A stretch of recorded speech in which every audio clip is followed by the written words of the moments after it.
শুভ সকাল। ট্রাফিক সম্প্রচার কার্যক্রম বাংলাদেশ বেতারের নিয়মিত আয়োজন শ্রুতিগল্পে সকলকে স্বাগত জানাচ্ছি। আজ আমরা শুনব বিশ্বকবি রবীন্দ্রনাথ ঠাকুরের লেখা ছোট গল্প স্ত্রীর পত্র এর প্রথম পর্ব। আজকের গল্পের পাঠক ফারহানা মিঠু।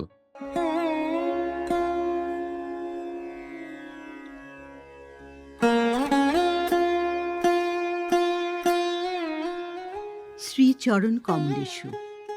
আজ 15 বছর আমাদের বিবাহ হয়েছে। আজ পর্যন্ত তোমাকে চিঠি লিখিনি। চিরদিন কাছেই পড়ে আছি। মুখের কথা অনেক শুনেছ, আমিও শুনেছি। চিঠি লিখবার মতো ফাঁকটুকু পাওয়া যায়নি। আজ আমি এসেছি তীর্থ করতে, শ্রীক্ষেত্রে। তুমি আছো তোমার আপিসের কাজে। শামুকের সঙ্গে খোলসের যে সম্বন্ধ, কলকাতার সঙ্গে তোমার তাই। সে তোমার দেহ মনের সঙ্গে এঁটে গিয়েছে। তাই তুমি আপিসের ছুটির দরখাস্ত করলে না। বিধাতার তাই অভিপ্রায় ছিল, তিনি আমার ছুটির দরখাস্ত মঞ্জুর করেছেন। আমি তোমাদের মেজ বউ। আজ 15 বছর পর এই সমুদ্রের ধারে দাঁড়িয়ে জানতে পেরেছি, আমার জগৎ এবং জগদীশ্বরের সঙ্গে আমার অন্য সম্বন্ধ আছে। তাই আজ সাহস করে এ চিঠিখানি লিখছি। এ তোমাদের মেজ বউয়ের চিঠি নয়। তোমাদের সঙ্গে আমার সম্বন্ধ কপালে যিনি লিখেছিলেন, তিনি ছাড়া যখন সেই সম্ভাবনার কথা আর কেউ জানত না, সে শিশু বয়সে আমি আর আমার ভাই একই সঙ্গে সান্নিপাতিক জ্বরে পড়ি। আমার ভাইটি মারা গেল, আমি বেঁচে উঠলুম। পাড়ার সব মেয়েরাই বলতে লাগলো, মৃণাল মেয়ে কি না, তাইও বাঁচল। বেটা ছেলে হলে কি আর রক্ষা পেত? চুরিবিদ্যাতে জম পাকা, দামি জিনিসের পরেই তার লোভ। আমার মরণ নেই, সেই কথাটি ভালো করে বুঝিয়ে বলবার জন্যে এই চিঠিখানি লিখতে বসেছি। যেদিন তোমাদের দুঃসম্পর্কের মামা তোমার বন্ধু নীরদকে নিয়ে কনে দেখতে এলেন, তখন আমার বয়স 12। দুর্গম পাড়াগাঁয়ে আমাদের বাড়ি। সেখানে দিনের বেলায় শেয়াল ডাকে। স্টেশন থেকে 7 ক্রোশ স্যাকরা গাড়িতে এসে বাকি 3 মাইল কাঁচা রাস্তায় পালকি করে তবে আমাদের গাঁয়ে পৌঁছানো যায়। সেদিন তোমাদের কি হয়রানি! তার উপরে আমাদের বাঙাল দেশের রান্না। সেই রান্নার প্রহসন আজও মামা ভোলেননি। তোমাদের বড় বউয়ের রূপের অভাব মেজ বউকে দিয়ে পূরণ করবার জন্যে তোমার মায়ের একান্ত জিদ ছিল। নইলে এত কষ্ট করে আমাদের সে গাঁয়ে তোমরা যাবে কেন? বাংলাদেশে পিলে যকৃত, অম্লশূল এবং কোণের জন্যে তো কাউকে খোঁজ করতে হয় না। তারা আপনি এসে চেপে ধরে, কিছুতেই ছাড়তে চায় না। বাবার বুক দূর করতে লাগলো। মা দুর্গা নাম জপ করতে লাগলেন। শহরের দেবতাকে পাড়াগাঁয়ের পুজুরি কি দিয়ে সন্তুষ্ট করবে? মেয়ের রূপের উপর ভরসা, কিন্তু সে রূপের গুমর তো মেয়ের মধ্যে নেই। যে ব্যক্তি দেখতে এসেছে, সে তাকে যে দামই দেবে সেই তার দাম। তাই তো হাজার রূপে গুণেও মেয়ে মানুষের সংকোচ কিছুতে খোঁজে না। সমস্ত বাড়ির, এমনকি সমস্ত পাড়ার এই আতঙ্ক আমার বুকের মধ্যে পাথরের মতো চেপে বসল।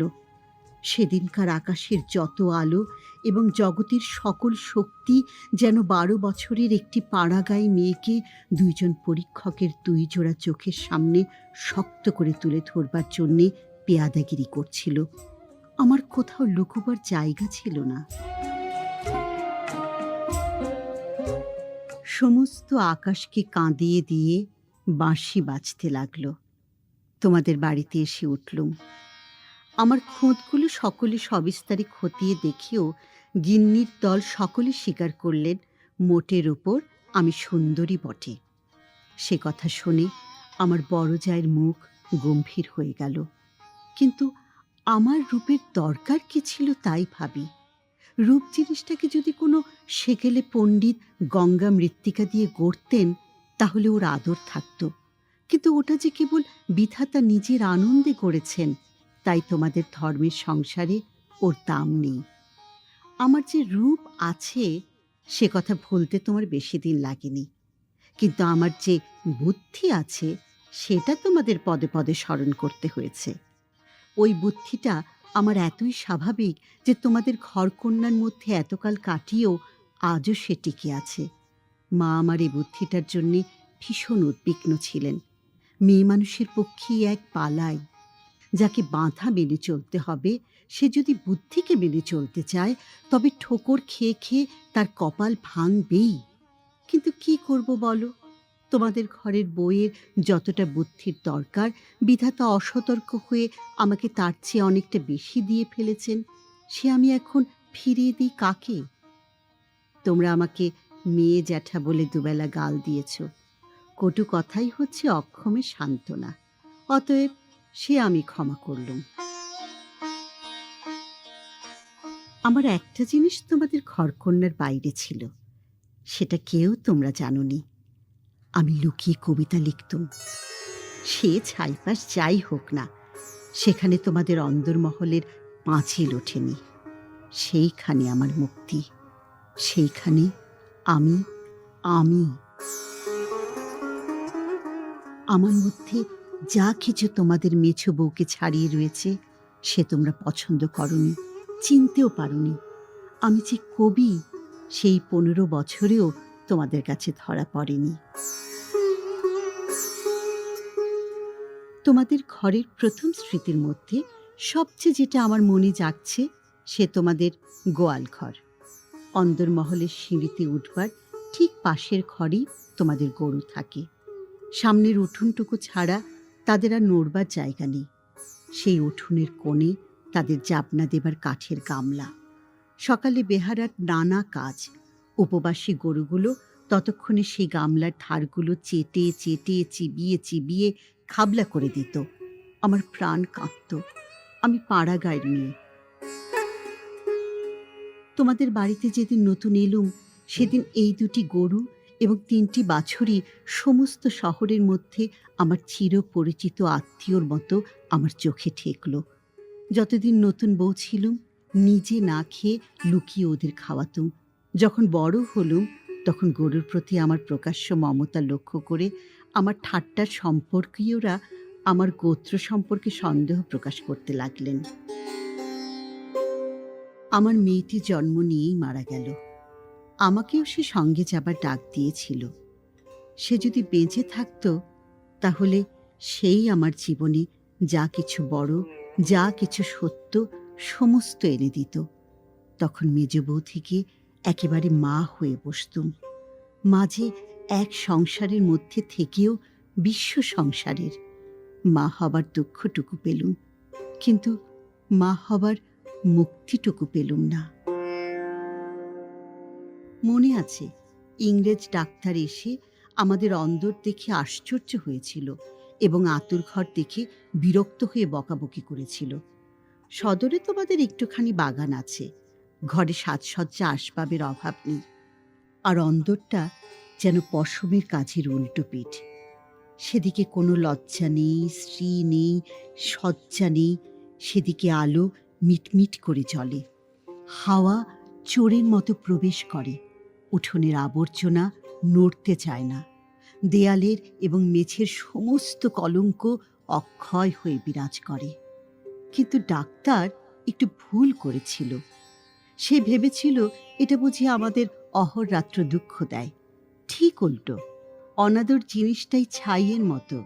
সে ছাই আগুনকে হয়তো ভিতরে ভিতরে জমিয়ে রাখে, কিন্তু বাইরে থেকে তার তাপটাকে বুঝতে দেয় না। আত্মসম্মান যখন কমে যায় তখন অনাদরকে তো অন্যায্য বলে মনে হয় না। সেজন্যই তার বেদনা নেই। তাই তো মেয়ে মানুষ দুঃখ বোধ করতেই লজ্জা পায়। আমি তাই বলি, মেয়ে মানুষকে দুঃখ পেতেই হবে এইটা যদি তোমাদের ব্যবস্থা হয় তাহলে যতদূর সম্ভব তাকে অনাদরে রেখে দেওয়াই ভালো। আদরে দুঃখের ব্যথাটা কেবল বেড়ে ওঠে। যেমন করেই রাখো, দুঃখ যে আছে এ কথা মনে করবার কথাও কোনোদিন মনে আসেনি। আঁতর ঘরে মরণ মাথার কাছে এসে দাঁড়ালো। মনে ভয়ই হলো না। জীবন আমাদের কী বা যে মরণকে ভয় করতে হবে? আদরে যত্নে যাদের প্রাণের বাঁধন শক্ত করেছে, মরতে তাদেরই বাধে। সেদিন যম যদি আমাকে ধরে টান দিত, তাহলে আলগা মাটি থেকে যেমন অতি সহজে ঘাসের চাপড়া উঠে আসে, সমস্ত শিকড় শুদ্ধ, আমি তেমনি করে উঠে আসতুম। বাঙালির মেয়ে তো কথায় কথায় মরতে চায়, কিন্তু এমন মরায় বাহাদুরিটা কি? মরতে লজ্জা হয়, আমাদের পক্ষে ওটা এতই সহজ। আমার মেয়েটি তো সন্ধ্যা তারার মতো ক্ষণকালের জন্য উদয় হয়েই অস্ত গেল। আবার আমার নিত্যকর্ম এবং গরু বাছুর নিয়ে পড়লুম। জীবন তেমনি করেই গড়াতে গড়াতে শেষ পর্যন্ত কেটে যেত। আজকে তোমাকে এই চিঠি লিখবার দরকারই হতো না, কিন্তু বাতাসে সামান্য একটা বীজ উড়িয়ে নিয়ে এসে পাকা দালানের মধ্যে অসৎ গাছের অঙ্কুর বের করে। শেষকালে সেইটুকু থেকে ইট কাঠের বুকের পাঁজর বিদীর্ণ হয়ে যায়। আমার সংসারের পাকা বন্দোবস্তের মাঝখানে ছোট একটুখানি জীবনের কণা কোথা থেকে উড়ে এসে পড়ল। তারপর থেকে ফাটল শুরু হলো।